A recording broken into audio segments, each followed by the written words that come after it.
Before we dive in, we want to shine light on today's feature guest company, Geri-Gadgets. The design-safe, sensory-based tools that improve the lives of people living with dementia, cognitive challenges, and neurodivergence, as well as the caregivers who support them. From patented, washable, non-toxic designs to tools built for meaningful engagement, Geri-Gadgets is bringing dignity, joy, and connection to families everywhere. We're not sponsored, but we love spotlighting companies making a real impact on Geri-Gadgets is doing exactly that. Welcome to OptiMind X podcast, where we sit down with entrepreneurs and innovators who are shaping the future of business, health, wellness, and technology. OptiMind X shines a light on real insight, both the triumphs and the hurdles, highlighting what clients truly rather want than what's trending. Today, we're joined by Angela Fairhurst, founder and CEO of Geri-Gadgets. Angela is a product development entrepreneur and seasoned executive with over 25 years in television production, including her role as executive director at Chambers Group, a consumer product marketing firm. She has spent decades leading and delivering in creative industries before challenging herself and her expertise into caregiving innovation. Inspired by her mother's journey with Lewy body dementia, Angela combined her background in television production and production development to create patented safe sensory tools that are washable, non-toxic, and designed for meaningful engagement across generations. Through Geri-Gadgets, Angela is redefining what care looks like, bringing dignity, joy, and connection to those often overlooked. Angela, welcome to the show. Thanks for having me. Appreciate you spotlighting Geri-Gadgets. Absolutely. It's such a pleasure. We're really inspired by the creation of Geri-Gadgets, and we want to know what inspired you. Could you talk a little bit about that? No, I don't think anybody gets into caregiving on purpose. I think it all happens by accident. And so my mom got dementia. I saw early signs of it when she had anesthesia. She had no idea where she was. But then my brother is a doctor in research, and his name is Gary. But I called him and I go, Mom's losing it. And he's like, no. And when she packed 16 pairs of pants and one shirt to visit him that winter, then she got tested. Unfortunately, she was misdiagnosed with Alzheimer's when she actually had Lewy body dementia and presented all these problems. So her behavioral problems were basically, a lot of it was over medication, different medications. Antipsychotic medications don't work with that kind of dementia. But dementia in general, it's just hard all the different kinds of dementia, to reach somebody with engagement. So when my mom finally got properly diagnosed, I saw her touching shiny magazine paper with her hand, and she was still kicking and biting because she couldn't get her communication out. It's just her frustration coming out, not that she was behaving badly. But that's when I saw that sensory need. And that's when I started to bring toys. And toys weren't working. They're not dignified. A lot of things are either too complex, toxic when mouthed, or too babyish. And there's definitely nothing out there so much that's dishwasher safe, machine washable, durable, like Geri-Gadgets. So here I was in my own kitchen, and I'm cooking with silicone, spatula, all the stuff, seal pack and a pot holder. And that's when I thought, oh my God, medical grade silicone. So I took one of those square pot holders, I cut it to around the size of this 5-inch disc, which I call the sensory mat. And I took it to see her, and she was patting it on her lap, loved it, crunched like a taco. The noise sounds really cool. And we threw it back and forth like a Frisbee. And that was the first time in 4 years that she was laughing and having so much fun.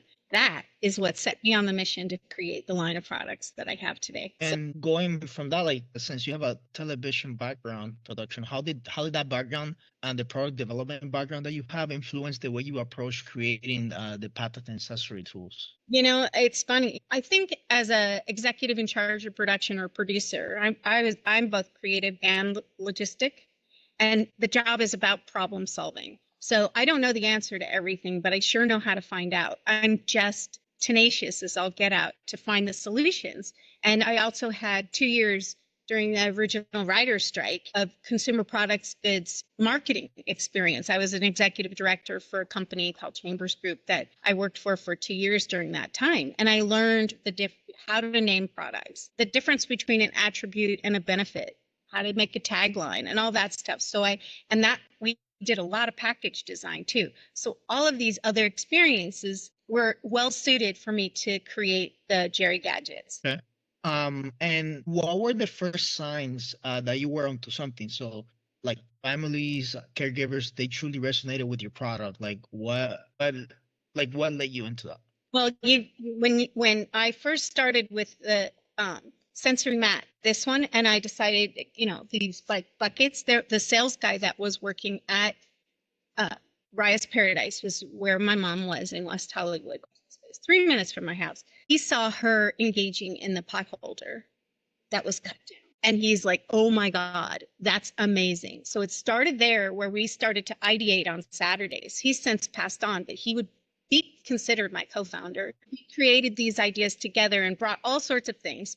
Many of them, most of them didn't work. And so that's why, when the silicone really, that's a lot of things happened. So that's where these things came to pass, where it was about creating things that were engaging and colorful for the aging eye, really not childish. And so we have everything is dishwasher safe, everything is mouth safe, everything is non-toxic, everything is safe touch silicone, which is medical grade silicone. Not every single thing, but anyway, and my mom had a clenched hand. So that's how we created the fidget items were the first and foremost idea because I was trying to get her to exercise her hands and arms as well. And so we got the clip chain. Now this is re-engineered, so it's really hard to break open. It won't go over the head, so there's no choking hazards. Poppers are really popular, but this triangle shape is really, really unusual. This is also good for hands.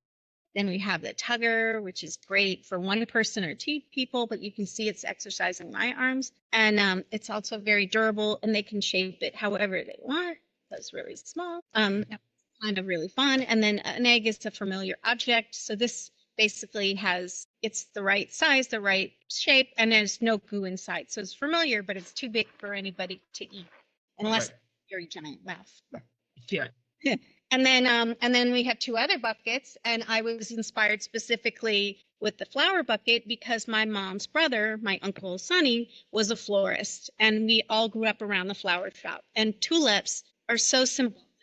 They rise with the sun, and that's what Geri-Gadgets seems to do. Walk in a room, and when I've gone to, and this is what answering your question, to care home communities, and I'm working with a group of all different sizes of people with dementia, and they range in all these things, I can get everybody, just about everybody, unless they're asleep, to respond, even if it's staring at something. That's engagement. It really works great. So and that's where the feedback comes from. When I do something like that, makes my heart melt when I can reach everybody, even the smallest things. Small things are big things. So the flower bucket comes with 4 flowers that are really colorful and 3 leaves, and there's no wire inside. But the thing about the bucket, the vase, is that it's reinforced. So creativity there's failure free. You want anybody and everybody to be able to put it together in any which way they might see fit. Even these are so sturdy and strong that they will last forever. And they have fun with that because flowers are so familiar. Are you guys familiar with Tetris? Yes. Yeah.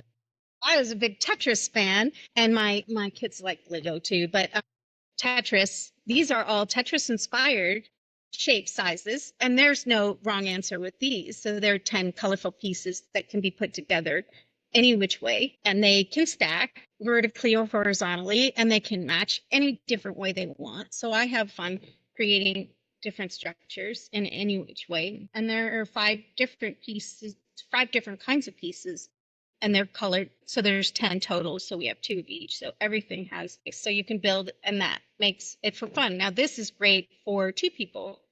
Okay.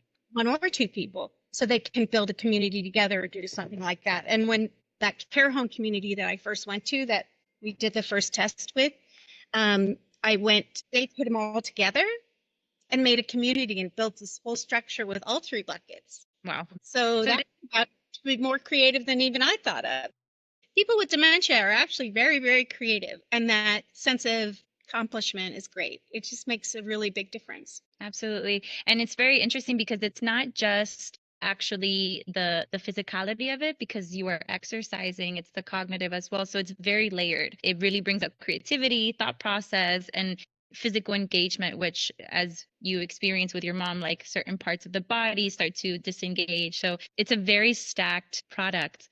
And In regards to just how Geri-Gadgets unraveled and you started getting it on the market and bringing into different spaces, what were the top 3 bottlenecks that you ran into or challenges when you first started versus the challenges you face today? Well, they're probably the same challenges. It's money. Everybody needs money to start a brand new business. And so originally, when I first started, I had to work to pay for the ideas. Unless have a large investment, I'm self-invested, or have some trust fund or something, you need help that way. So money is one of the biggest hurdles. Finding a manufacturer that you could trust is a second thing. And I'm very fortunate that I have someone that I can trust. And then the rest is just making sure that it's about getting it out there.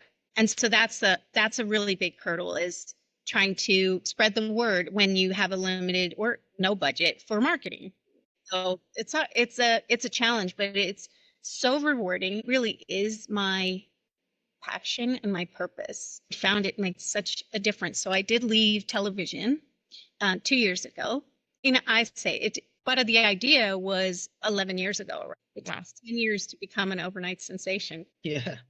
And like, since when you started, those were the struggles. Now, today, what are the top 3 bottlenecks that you're navigating as you grow and scale more? Because when this product becomes more popular, more people are wanting it. So what are the 3 things right now that you not struggle with, but morely like are important to you in terms of scaling? Is it the funding and marketing still, or is it something? Yeah. Still, money and marketing are still challenges. Obviously, you have the manufacturing down, but now we have tariffs for the U.S. So I do have I'm building an international presence, which is really quite good, because then I won't have to worry about that as much. Also expanding because the schools really love them, and making sure that you're accomplishing what you need to marketing wise to tell your story, to tell the story of how it's going to work. I had a neurodivergent brother. My son was ADHD.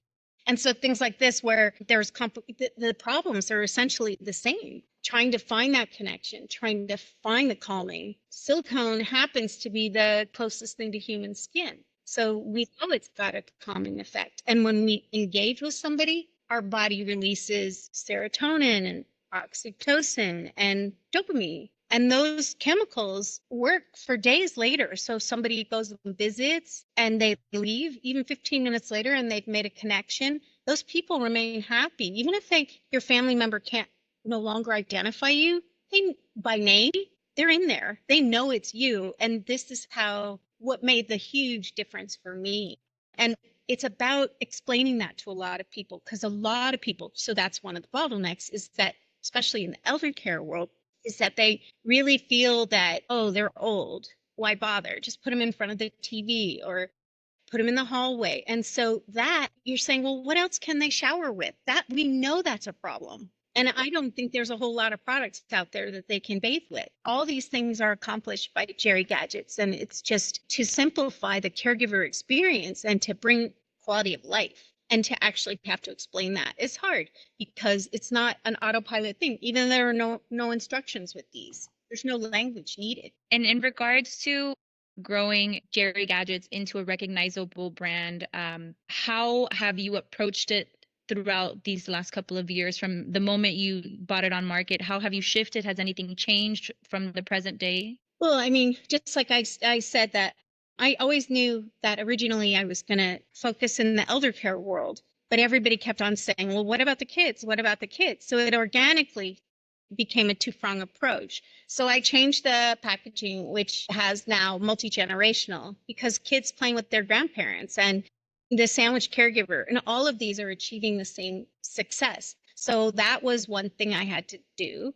And yeah, really more just keep on I have to ideate for another international.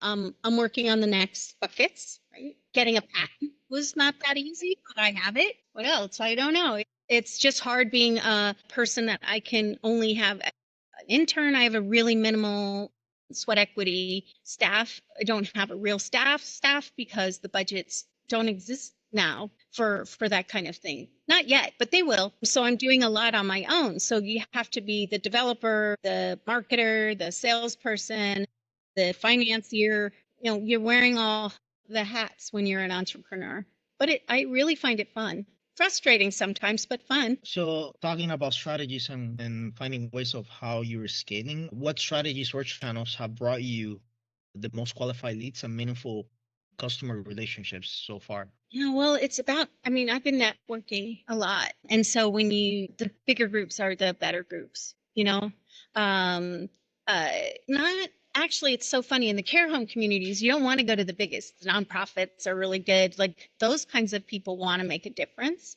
And so connecting in the corporate way and networking and going to events and being seen and putting them out and having people see, touch, feel. When they see, touch, feel, they get it. I think that it's really hard to see the quality when it's on a piece of one-dimensional paper. But scaling, really other countries. I have Japan interested, in Australia. I'm already in Canada. Distribution can be really a tough one for people. Have found it not so tough. I'm doing okay, but it takes time to add them on. And it takes time for people to learn what a new product is unless there's huge marketing dollars behind it. But it's happening. It's going in the right direction. It's because it matters. Right. Yeah, exactly. It's difference. And I think it worked for me, worked for all the people for me and my family and all the people that I bring it to. So when people see it happen, it does happen organically. It does take time though. So expanding on the topic of marketing, how do you see, because we're in 2025 and everything that you see is through Instagram, Facebook, TikTok, YouTube, but how do you see social media and the digital platforms evolving for caregiver focused products, and how are you approaching it differently to build awareness and trust in your product? It's harder. I don't have a TikTok. I do have Instagram and YouTube channels. Okay. My market, quite frankly. They're very young and they're not the ones that are buying these. So I am focused on what matters. Print advertising is like old school. It would never help me at all. So the exposure on that, I follow different caregivers that are influencers and see what they're doing and where they're going to. And I have met quite a few of them. And so we start a communication and a dialogue. So it's about grassroots growth. Same with getting out there everywhere. Now it's seeing a lot of the same people over and over again too. But I'm dealing with in the school system is a little different now. That's where I'm focusing right now more because the familiarity with Geri-Gadgets and the elder care space is growing on its own a little more. Everything needs to be watered, if you will, and fertilized. So it's constant, but it's getting there. I actually wanted to segue on the education. The work that you're doing with schools, is it a specific, is it like all institutions, or it makes me think of Montessori schools? I know that they do a lot of hands-on work. It's a different approach on education. Is that Well, you're spot on in terms of the approach is very Montessori. It's very consistent with that. But it's also really after school program, spot them. And, for their quiet corner, for the kids that are super active that want to be calmed down. And, it's also working in some classrooms where the kids are disruptive. And so it takes away because there's no noise with the silicone, except for some of the fidget gadgets. Of course, they're supposed to have noise. But it's great. And it's safe if something gets dropped. Let's not, thrown, but let's not go there. But it does happen. Yeah. So I think I answered that question. Yeah, definitely. Yeah. The next question would be, if you were to go back to day one, would there be anything that you do differently? I don't know. I don't think so. I would have sped up the process if I could have. So it would be nice to have things move faster. But I'm told over and over again, it takes what it takes. And that really you can't really speed up time. So patience is a virtue when it comes to a new business and brand awareness, and especially when you don't have millions of marketing dollars behind you to get something out overnight type thing. But it's good. Patience is the part of the game innately. Patience and tenacity. Right. Yeah. And really believing in yourself. So, we all have imposter syndrome sometimes. We'll go, oh, this is going so great. It's going so great. And then one little thing happens and you're like, it's never going to happen. But everyone has that. So it's just, it's about brushing yourself off if one little hit happens. Somebody important missed the Zoom call today. this morning. I'm sure it'll get rescheduled, but it was a big deal. It was a pilot program. And so because it's a holiday weekend, I guess maybe she got the date mixed up. I don't know. But it does happen. Instead of, I'm not taking that personally. I'm not thinking it's a failure. I'm just going, okay, it'll happen when it happens. So it's about being kind to yourself too as an entrepreneur. And it's really important as entrepreneurs to have balance and not get burnt out. Because at the beginning, I would do it different too. At the beginning, I thought I had to do so much and all the time. And when I first launched, that I didn't really rest. I take care of myself. I go to the gym. I'm going to go to the gym after I do this. But more of that balance so that you make sure that you're healthy too, because you can't have a healthy business if you don't take care of yourself. Everything's interconnected. So on that note, if you had a magic wand to fix a challenge in your business or industry today, what would that be? Well, I'd be handed a lot of money so I could have a sales team and some more marketing. Absolutely. Because I love the creating part. The product development is super fun. I love telling my story. I love giving care advice. I love running a company and having this be my choices. I don't love sales. It's just part of the thing, but it's a natural organic thing. So if I had a team to help me spread my message, how this really helps and it spreads the message, then it becomes more of a collaborative we instead of me. I don't want it to be just me. Right. A lot of us and we in this. Certainly, I haven't done it alone, but sometimes you feel like you are. I mean, like I told you, the original product development guy died. So he's no longer around and he didn't get to see this launched. But that's life too. It does happen. We are coming to our rapid fire wrap up, and it's been so wonderful hearing your story and how you've gone throughout the years and where it originated, even like you said it. And it's something so interesting. It's true. No one goes into caregiving by choice. Usually it's because life brings it in. And so it's a beautiful, there's always a beauty within it. Something beautiful came of it. But for the rapid fire, it could just be one sentence, a single word, whatever feels comfortable to you. What is one lesson you'd tell your younger self today? Just be kind to yourself, be patient, really. One breakthrough tool, strategy, or partnership that accelerated your growth? That's a hard question. No, it's actually the right place, the right time, the right people.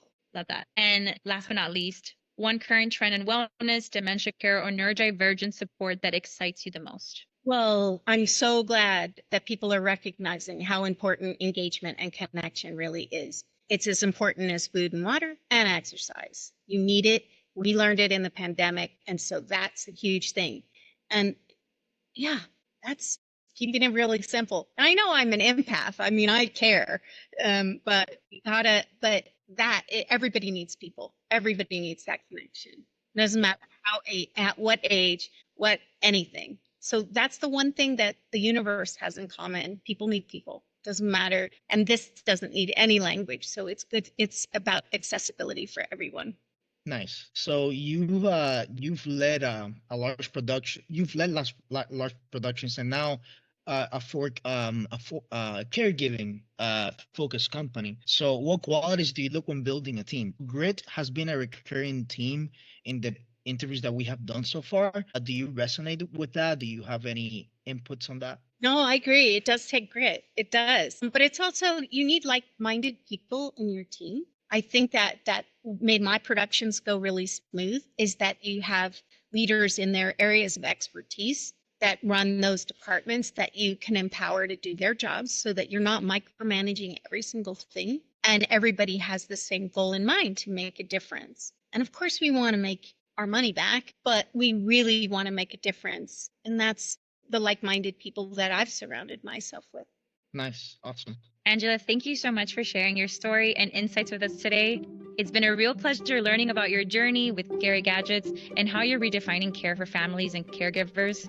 Your mission to bring dignity, joy, and connection to those often overlooked is truly inspiring. And to all our podcast listeners, thank you for tuning in. We hope you found as much value in this conversation as we did. If you enjoyed today's episode, be sure to subscribe, share it with a friend, and keep the conversation going with us on our platforms. Till next time, I'll be my next listeners. And Angela, thank you again. We'll talk soon. Thanks for having me. Thank you so much.